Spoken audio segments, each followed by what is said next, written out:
नमस्कार, आप देख रहे हैं देश दिन भर। मैं हूं आपके साथ ऋतु तिवारी पोखरियाल। बुलेटिन की शुरुआत करेंगे खबर बिहार से, जहां पर बिहार के शिक्षा मंत्री चंद्रशेखर का विवादित बयान सामने आया है। रामचरितमानस को बताया नफरत फैलाने वाला ग्रंथ। नालंदा विश्वविद्यालय के दीक्षांत समारोह में पहुंचे थे शिक्षा मंत्री चंद्रशेखर। गुरु गोलवलकर के बंच ऑफ थॉट ग्रंथ पर भी लगाया नफरत फैलाने का आरोप। उन्होंने बताया कि रामचरितमानस का प्रतिरोध इसलिए हुआ कि उधम जात में विद्या पाए भयो जथा दी दूध पिलाए। उधम का मतलब नीच होता है। नीच जाति के लोगों को शिक्षा ग्रहण का अधिकार नहीं था और उनमें कहा कि नीच जाति के लोग शिक्षा ग्रहण करके जहरीले हो जाते हैं, जैसा कि सांप दूध पीने के बाद होता है।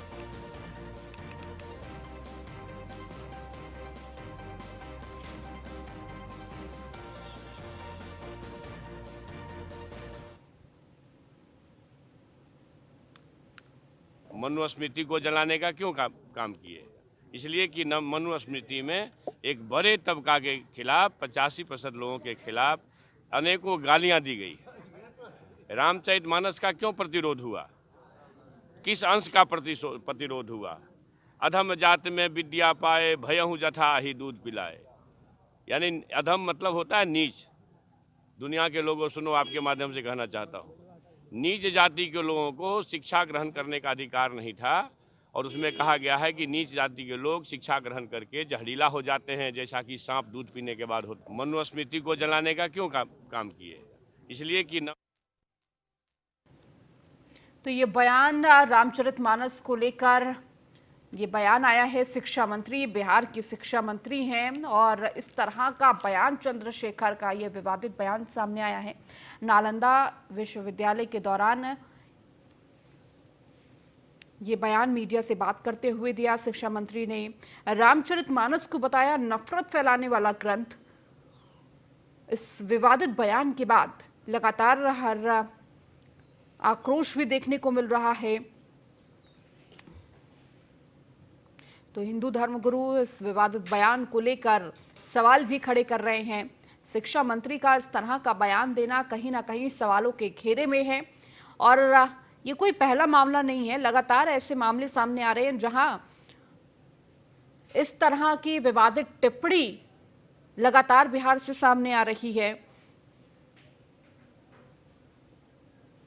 तो अनलगढ़ बयानबाजी, जिस तरह से रामचरितमानस को लेकर नफरत फैलाने वाला ग्रंथ बताया गया। शिक्षा मंत्री हैं चंद्रशेखर, जिन्होंने इस पूरे मामले को लेकर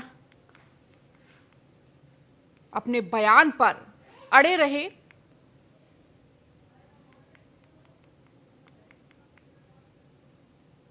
तो रामचरितमानस को लेकर नफरत फैलाने का आरोप लगाया। उन्होंने बताया कि रामचरितमानस का प्रतिरोध इसलिए हुआ है कि उधम जात में विद्या पाए भयो जथा के दूध पिलाए। और ज्यादा बातचीत करने के लिए हमारे साथ चक्रपाणी महाराज जी हमारे साथ जुड़े हुए हैं। चक्रपाणी महाराज जी, बिहार से ये जो शिक्षा मंत्री चंद्रशेखर जी का बयान सामने आया, क्या कहेंगे इस पर? रामचरितमानस पर ही सवाल खड़े कर दिए, कहा कि ये नफरत फैलाने वाला ग्रंथ है। देखिए, एक शिक्षा मंत्री जब इस प्रकार के अशिक्षित वाली भाषा बोलेगा तो उस प्रदेश की क्या स्थिति होगी, ये समझा जा सकता है। और दूसरी प्रकार से यह है कि देखो, कभी भगवान राम पे बिहार के मंत्री बोलते हैं, कभी गीता जी के खिलाफ बोल रहे हैं, कभी अब रामचरितमानस पे। तो देखो क्या है कि वो रामचरितमानस में बालकांड में है ना कि जहाँ जब यज्ञ योग मुनि करहि तहम आरिचतु बाहु डरहि देखत यज्ञ निशाचर धावहि करहि उपद्रव मुनि दुख पावहि। जहाँ भी विश्वामित्र मुनि यज्ञ अनुष्ठान करते थे तो उसमें विघ्न डालने का काम असुर करते थे। तो उसी प्रकार से अब राम मंदिर जो बन रहा है भव्य, तो उस राम मंदिर बनने में इनके पेट में दर्द हो रहा है। देखो, असुर त्रेता में थे, वो तो खत्म हो गए, तो लेकिन डीएनए उनका अभी भी है। वही खरदूषण रावण के डीएनए अभी भी है जो इस तरह की बयान दे रहे हैं। ये खरदूषण के वाले डीएनए वाले लोग हैं।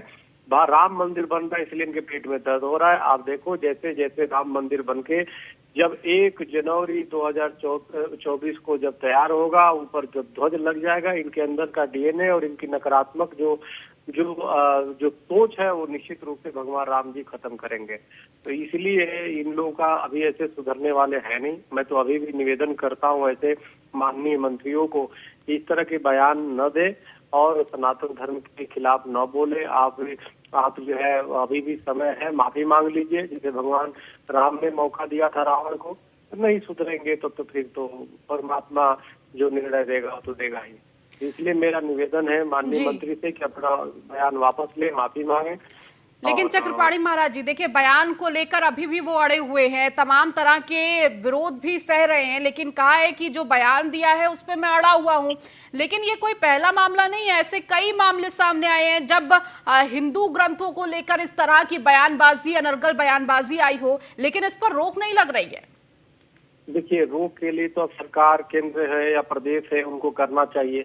अब रोक तो क्या लगेगी। और ये जो बयानबाजी कर रहे हैं वो वही मैं बता दिया ना, ये खरदूसरा वाले, रावण वाले डीएनए के लोग हैं। तो ये तो नकारात्मक सोच वाले लोग हैं। नकारात्मक सोच वाले नकारात्मक बयानबाजी, नकारात्मक बातें करेंगे तो। लेकिन वही राम मंदिर जो बन रहा है, जिनको पेट में दर्द हो रहा है, जैसे ही राम मंदिर बन के तैयार होगा, इनका जो है नकारात्मक सोच राममय हो जाएगा, खत्म हो जाएगा। राम जी इनकी नकारात्मक सोच को बदल देंगे।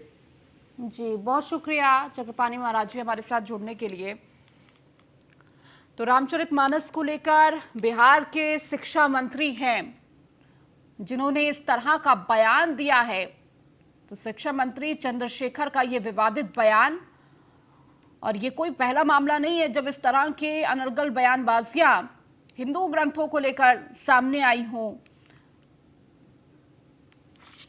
तो रामचरितमानस पर सवाल खड़े करते हुए शिक्षा मंत्री चंद्रशेखर ने कहा कि किस तरह से रामचरितमानस पर रोक क्यों लगी, और ये तुलना सांप से कर दी इन्होंने।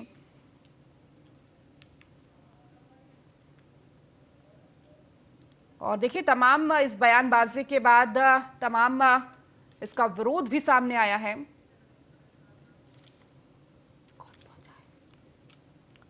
और अब आपको सीधे लखनऊ लिए चलते हैं, जहां पर रक्षा मंत्री राजनाथ सिंह पहुंचे हुए हैं। सीधी तस्वीर आपको इस वक्त दिखाते हैं। तो मंच पर इस वक्त मौजूद है रक्षा मंत्री राजनाथ सिंह। लखनऊ से ये सीधी तस्वीर आपको दिखा रहे हैं। और देखिए, उत्तर प्रदेश के दौरे पर रक्षा मंत्री हैं और मंच पर इस वक्त मौजूद हैं। आपको सीधी तस्वीर लखनऊ से दिखा रहे हैं। समागम में पहुंचे हुए हैं रक्षा मंत्री। कैसे उत्तर प्रदेश में जो शिक्षा है उसका विकास हो, कैसे और मंच से ये तस्वीर तमाम आगे बढ़े, साधु संत भी इस दौरान मौजूद हैं। प्रयास किया। तो लखनऊ से सीधी तस्वीर रक्षा मंत्री राजनाथ सिंह। ये समागम है जिस समागम में पहुंचे हुए हैं। साधु संत बड़ी संख्या में पहुंचे हुए हैं। कई संस्थान इस वक्त कार्य कर रहे हैं, यूनिवर्सिटीज, स्कूल, 300 से ज्यादा स्कूल पूरे देश भर में है। कृषि के क्षेत्र में कानपुर में कृषि विश्वविद्यालय की दिशा में महर्षि संस्थान अब आगे बढ़ रहा है। और जैसा मैंने बताया, अयोध्या में रामायण यूनिवर्सिटी के स्वप्न को पूरा करने के लिए भी महर्षि संस्थान निरंतर कार्य कर रहा है। मैं रक्षा मंत्री जी को आमंत्रित करूं, उससे पहले मैं परम पूज्य सुधांशु जी महाराज से कहना चाहूंगा वो कुछ दो शब्द रखें, क्योंकि उनके कुछ निजी अनुभव भी हैं। परम पूज्य सुधांशु जी महाराज के दिल्ली में जब इंडियन एक्सप्रेस की बिल्डिंग लगभग तोड़ने का उस वक्त की सरकार ने निर्णय लिया था, और कैसे महर्षि जी ने वहां पर वैदिक विश्व सम्मेलन का आयोजन किया और कैसे सरकार को अपना निर्णय बदलने पर मजबूर कर दिया। सुधांशु जी उस सारे घटनाक्रम को बहुत नजदीक से जानते हैं। तो मैं परम पूज्य सुधांशु जी महाराज से कहूं, निवेदन करूंगा। चलिए खबरों में आगे बढ़ेंगे। दिल्ली के उप मुख्यमंत्री मनीष सिसोदिया ने प्रेस कॉन्फ्रेंस कर केंद्र सरकार पर कई गंभीर आरोप लगाए हैं। मनीष सिसोदिया की माने तो केंद्र सरकार पिछले 7 सालों से दिल्ली सरकार के कार्यों में हस्तक्षेप कर रही है। सुनिए क्या कुछ कहा मनीष सिसोदिया ने। भारतीय जनता पार्टी चाहती है कि अफसर केवल और केवल केजरीवाल जी के ऊपर और उनके मंत्रियों के ऊपर टारगेट करते रहें, काम ना करें। इससे बड़ा उदाहरण नहीं हो सकता अफसरों पे नाजायज कंट्रोल का किस तरह से कर रहे हैं। तो मैं भारतीय जनता पार्टी को यही कहना चाहता हूं कि अफसरों का दुरुपयोग बंद करें। लोकतंत्र में चुनी हुई सरकार के पास ये ताकत होती है कि वो अफसरों से काम कराए। अफसरों का दुरुपयोग करके इस तरह से चुनी हुई सरकार के मंत्रियों और मुख्यमंत्री को टारगेट कराना अफसरों से बंद करें। ये नोटिस दिलवाने का क्या फायदा है? ऐड तो सारे सरकारें दे रही हैं। पार्टी के सचिव ने, हमने इनसे सूचना मांगी है कि भाई ये कौन से ऐड है, ऐड भी तो देखें कि उनमें क्या गैर कानूनी है, उसमें क्या ऐसी चीज हो गई कि जो भारतीय जनता पार्टी के जो विज्ञापन, अभी आप पूरी दिल्ली में कहीं चले जाओ, सारी दिल्ली में लग रहे हैं, भारतीय जनता पार्टी के होर्डिंग लगे हुए हैं, भारतीय जनता पार्टी के मुख्यमंत्रियों के वहां की सरकार चिट्ठी लिखी है अभी हमने एलिसवास जी को। ये कृत्य ही गैर कानूनी है कि अफसरों का इस तरह से दुरुपयोग करो, अफसरों के कंट्रोल के ऊपर इस तरह से दुरुपयोग करो। भारतीय जनता पार्टी चाहती है। और अब खबर पानीपत से, जहां पर तहसील कैंप क्षेत्र में गैस सिलेंडर फटने से 6 लोगों की मौत हो गई। सुबह खाना बनाते समय सिलेंडर में लगी आग, हादसे के दौरान कमरे का दरवाजा न खुलने से एक ही परिवार के 6 लोगों की मौत हो गई है। मौके पर पहुंची पुलिस मामले की जांच में जुटी हुई है। तो पानीपत का ये पूरा मामला है, जहां पर हादसे के दौरान कमरे का दरवाजा ना खुलने से एक ही परिवार के 6 लोगों की मौत हो गई है। आपको बता दें, खाना बनाते समय सिलेंडर में आग लग गई थी, जिसकी वजह से यह हादसा हुआ। तो गैस सिलेंडर फटने से 6 लोगों की मौत हो गई है। तो अचानक सिलेंडर में खाना बनाते समय आग लग गई और उसके बाद जब घर में मौजूद लोगों ने दरवाजे से बाहर निकलना चाहा तो दरवाजा ना खुलने की वजह से घर के अंदर मौजूद 6 लोगों की मौत हो गई। तो हरियाणा के पानीपत का ये पूरा मामला है। अनीश कौशिक हमारे संवाददाता पानीपत से जुड़े हुए हैं। अनीश, क्या जानकारी मिल पा रही है इस पूरे हादसे को लेकर? किस तरह से सिलेंडर फटने से यह हादसा हो गया? देखिए मैम, आपको बताना चाहूंगा, ये पानीपत तहसील कैंप का पूरा मामला है, जहाँ सिलेंडर लीक होने की वजह से पूरा मामला है। 6 लोगों की इसमें मौत हुई है। एक ही परिवार के 6 लोग थे। तो ये पूरा मामला सिलेंडर लीक होने की वजह से हुआ। जो सुबह के टाइम खाना पकाने के गई महिला को गैस लीक होने की वजह से पूरे घर में आग लग गई, जहाँ पूरा परिवार एक ही कमरे में सोया हुआ था, जिसके कारण तीनों लोग ही अंदर रह गए। जी अनीश, अभी अधिकारियों के द्वारा क्या जानकारी दी जा रही है? देखिए, मैं आपको बताना चाहूंगा, मौके पर पुलिस पहुंची है और पूरे मामले की जो जांच कर रही है, किस तरह से ये पूरा हादसा हुआ, और जो शव को पोस्टमार्टम के लिए सिविल सामान्य अस्पताल में भेज दिया गया है। ठीक है, बहुत शुक्रिया अनीश इस जानकारी को देने के लिए। तो देखिए, गैस सिलेंडर फटने से 6 लोगों की मौत हो गई है। पानीपत का ये पूरा मामला है।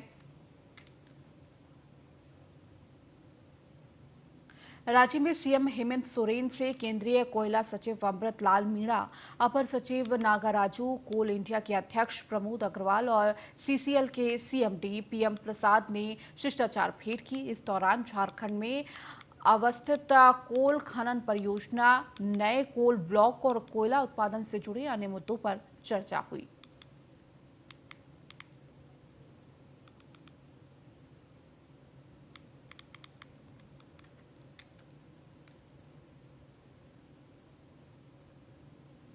ग्रेटर नोएडा के इंडिया एक्सपो मार्ट सेंटर में बुधवार को ऑटो एक्सपो 2023 का आगाज हो गया, लेकिन आम जनता के लिए यह 13 जनवरी से खुलेगा। 8 दिवसीय एक्सपो के पहले दिन 30 से अधिक वाहन कंपनियों ने अपने वैश्विक और 75 से अधिक अन्य वाहन पेश किए हैं। इनमें आधे से ज्यादा इलेक्ट्रॉनिक और हाइड्रोजन ईंधन से चलने वाले इलेक्ट्रिक लग्जरी कोच और जेबीएम गैलेक्सी के अलावा Ashok landed electric truck, gives cotton के 3 इलेक्ट्रिक स्कूटर और एमजी की 2 इलेक्ट्रिक कारें भी लॉन्च की गई हैं। आपको बता दें कि इस बार ऑटो शो में महिंद्रा एंड महिंद्रा, स्कोडो और फॉक्सवैगन और निसान के, मर्सिडीज बेंज और बीएमडब्ल्यू और ऑडी जैसी महंगी गाड़ियों की कंपनी का हिस्सा नहीं ले रही है। आपको बता दें कि ऑटो एक्सपो में पहले दिन मशहूर अभिनेता शाहरुख खान ने शिरकत की। उन्होंने हुंडई कंपनी के ईवी कार की लॉन्चिंग में हिस्सा लिया।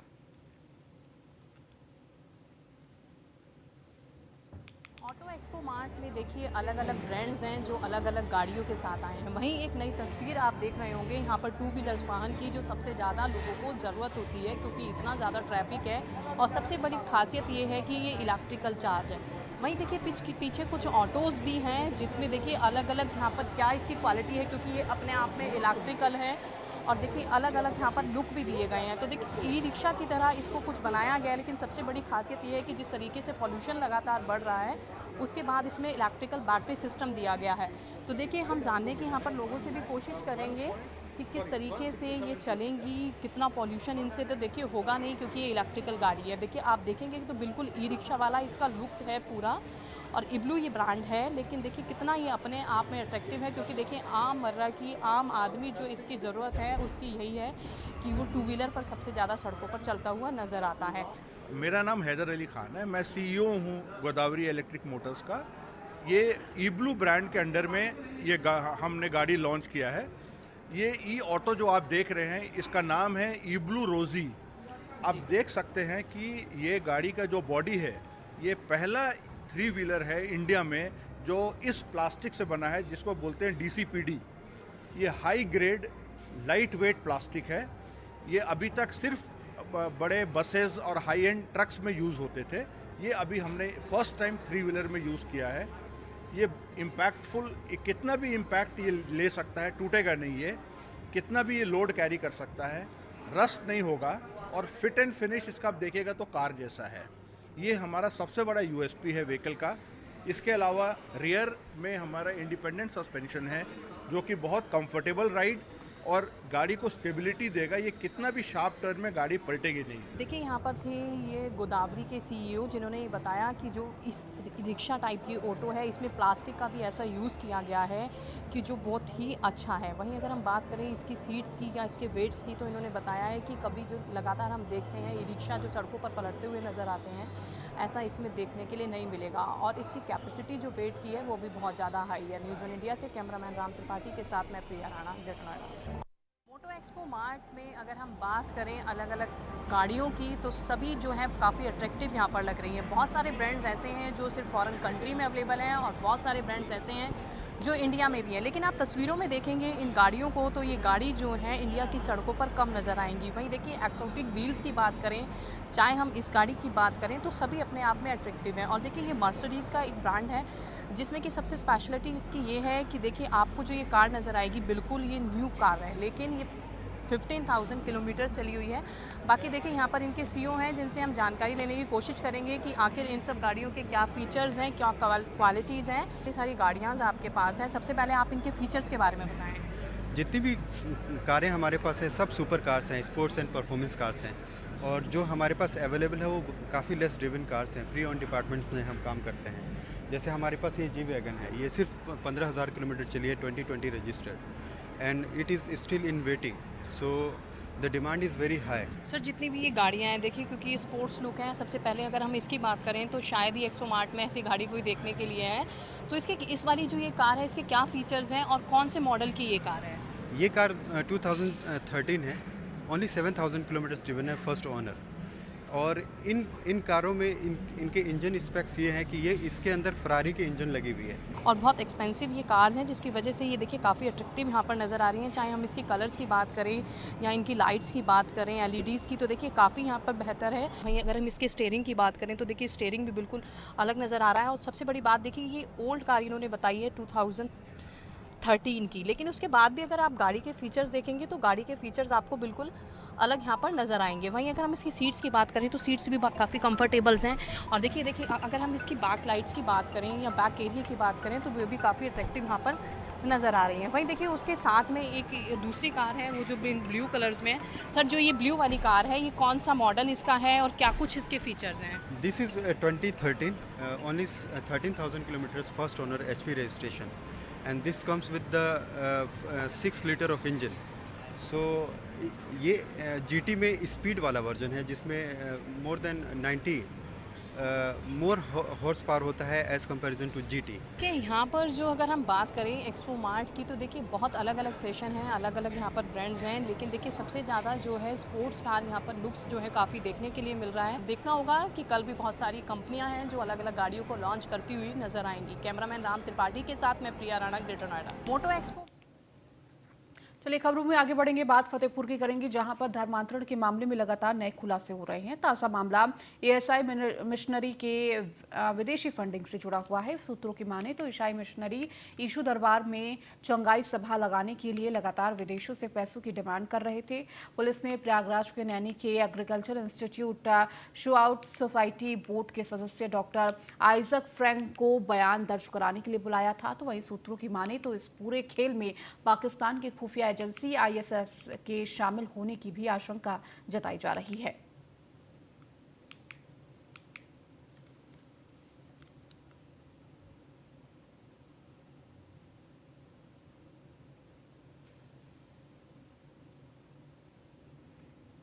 हमारे मुकदमे में जो ADJ के यहाँ चल रहा है वर्तमान में, जिसको कि डिस्ट्रिक्ट जज पूर्व वाले और 2 एडिशनल डिस्ट्रिक्ट जजेस और हमारे इस समय मौजूदा जो ADJ जज साहब हैं कोर्ट नंबर 8 डिस्ट्रिक्ट इलाहाबाद, उनके जानकारी में भी हो गया है, क्योंकि वहाँ सब ये स्टेटमेंट इनके दर्ज हुए हैं। जी, ये हर चीज़ को कहते हैं, हम नहीं जानते, हम नहीं जानते। सर ये बताइए, जो 73 करोड़ रुपए आया है, कहाँ से आया और कैसे खर्चा हुआ, कहाँ कहाँ लगा? देखिए ये 73 करोड़ की बात नहीं है, ये अरबों की बात बता रहा हूँ मैं। जी 98 से ये अरबों रुपये पाए हैं विदेशों से। हमारे चलिए इस बुलेटिन में फिलहाल इतना ही। बने रहिए न्यूज़ 1 इंडिया के साथ।